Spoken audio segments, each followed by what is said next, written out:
सूरज की पहली किरणें हिमालय की चोटियों को छूने लगीं तो एक गुफा के सामने जगी काली आंखें खुल गईं। नंगे बदन और जटाओं में गूंथा हुआ एक नाग साधु ध्यानावस्था से उठा। उनका नाम विराटनाथ था और उन्हें गांव वाले गुस्से वाला बाबा के नाम से जानते थे। विराटनाथ की ख्याति दूर दूर तक फैली हुई थी।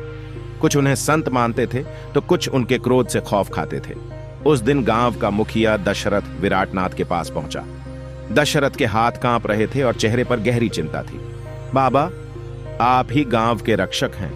हमारी फसलें बर्बाद हो रही हैं। नदी का रास्ता बदल गया है और खेतों तक पानी नहीं पहुंच पा रहा है। दशरथ ने विनम्र स्वर में कहा। विराटनाथ ने दशरथ की बात ध्यान से सुनी। उनकी आवाज कठोर थी।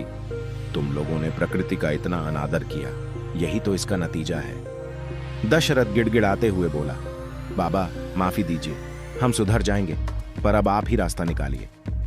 विराटनाथ गुफा से बाहर निकले और नदी की ओर चल पड़े। गांव वाले उनके पीछे पीछे गए।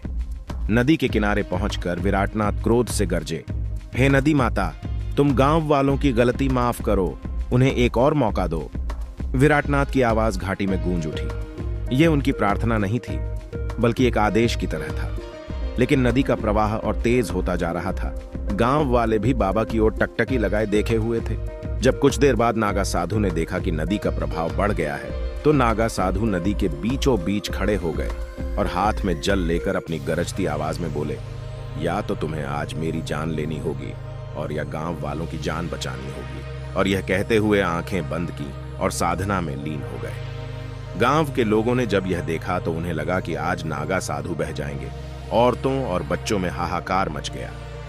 लेकिन एक नागा साधु की तपस्या का ऐसा रूप गांव वालों ने पहली बार देखा था।